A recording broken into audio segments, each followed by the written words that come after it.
está destinada básicamente o pensada básicamente para tratar de alertar y de concientizar sobre lo que significa el acoso escolar. Es por eso que vamos a saludar a Santiago Reset, psicólogo, con quien vamos a hablar sobre este tema en la jornada de hoy.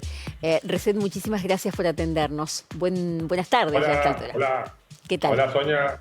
No, por favor, un gusto y muchas gracias por el interés en esta temática. Bien, ¿se ha profundizado cada vez más? ¿Es una obviedad preguntar si se ha profundizado el bullying? Sí, es decir, es una obviedad, pero de la cual lamentablemente indica que no se toma en conciencia, no hay acciones desde las políticas estatales para esta problemática, porque se ha profundizado no solo en frecuencia, sino lamentablemente también en la gravedad de los hechos. Cada vez son más graves las situaciones de acoso. ¿Qué tipo de cuestiones se han profundizado que las autoridades deberían haber hecho algo al respecto? Y porque, ¿qué pasaba antes? 10 años atrás, 15, había bullying, se hablaba menos del bullying, pero los hechos rara vez pasaban a agresiones físicas. Hoy en día, por supuesto que las burlas sobre nombre hiriente siguen siendo la forma más grave, pero hay hechos que antes no se veían, que a mí me consultan todo el tiempo, golpes, ataques con arma blanca, que por supuesto son una minoría, pero eran cosas que antes raramente se veían. En ese sentido son estas dos tendencias, más frecuentes y más graves. Santiago, ¿cuáles son los tipos de bullying? Hay distintos tipos de bullying. Está bueno recordarlo. Sí, no, totalmente, porque, bueno, algo muy argentino, se habla del bullying, pero ahí está el problema, que a veces ni siquiera se refiere correctamente a qué conducta es bullying. Bien. Son agresiones intencionales, reiteradas, y pueden ser verbales, sobrenombres hirientes, insultos, físicas, golpes, empujar, quitarle las cosas a otro alumno, y relacional, que es por ahí los docentes, directivos, incluso los padres no lo ven, que qué es el relacional. Excluir, dejar de lado, etcétera. Y hoy en día, con las nuevas tecnologías, está el ciberbullying. Estoy notando de alguna manera que la crítica, fundamentalmente a modo de haber hecho cosas de prevención o de poder resolver, ¿tienen que ver o hacer foco en la escuela? No, en realidad siempre se le carga a la escuela, pero a ver, ¿quiénes son los responsables de detener el bullying? Los adultos.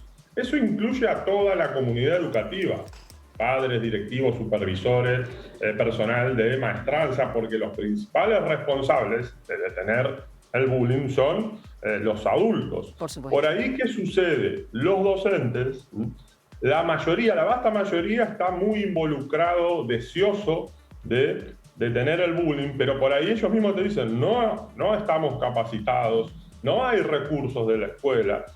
Y los adultos de la escuela, los docentes, porque son los que más están en contacto, cuando el alumno está en la escuela, ahí por supuesto tiene que detenerlo e informar, pero después el alumno que hace bullying afuera de la escuela anda haciendo bullying y otras cosas afuera de la escuela, o incluso usando las redes sociales. Hoy en día no necesita estar en la escuela. Por eso es el papel de todos. Por ahí hay padres o madres que no se acercan a la escuela cuando se les informa que su hijo hace bullying. O le dicen a los docentes, ya no sé qué hacer con él o con ella. Claro, es tremendo porque uno piensa en principio cuando habla de este tema, piensa en las víctimas de cualquier tipo de acoso y en este caso del bullying. Pero habría que trabajar más sobre quiénes son los causantes del bullying. Y en eso todos los padres tienen la responsabilidad de hacerlo, en principio Sí, en la casa. Claro, porque el problema que a veces es reducirlo o superficializar el bullying, de decir, bueno, es el problema de un alumno que es agresivo, que le hace bullying a uno más débil. En realidad, por supuesto que es agresivo, pero hay un contexto, y el contexto me refiero a los demás compañeros, a los padres, a los docentes incluso, que refuerzan las acciones. ¿Por qué? Porque no las detienen a tiempo, no hablan con los padres a tiempo. Entonces, ¿qué pasa? El alumno hace bullying y si no se para esa conducta en el sentido de que haya alguna consecuencia negativa para su conducta, entonces la va a seguir reiterando. Es decir, si no hay un límite, y también ahí involucran a los espectadores. Los alumnos que ven eso, se ríen, lo filman o no hacen nada. Ya con eso vos lo estás reforzando. Es decir, si no se corta inmediatamente, eso sigue y se incrementa. Santiago Reset, psicólogo, de alguna manera ayudándonos a reflexionar en este día que precisamente está pensado para eso, para alertar, para reflexionar y para concientizar sobre los graves peligros y las graves consecuencias que de alguna manera generan este tipo de conductas, el acoso escolar o llamado también bullying. Santiago, muchísimas gracias por esta conversación. No, por favor, gracias, Toña, un gusto, hasta luego. Hasta luego. Seguimos con más información, quienes también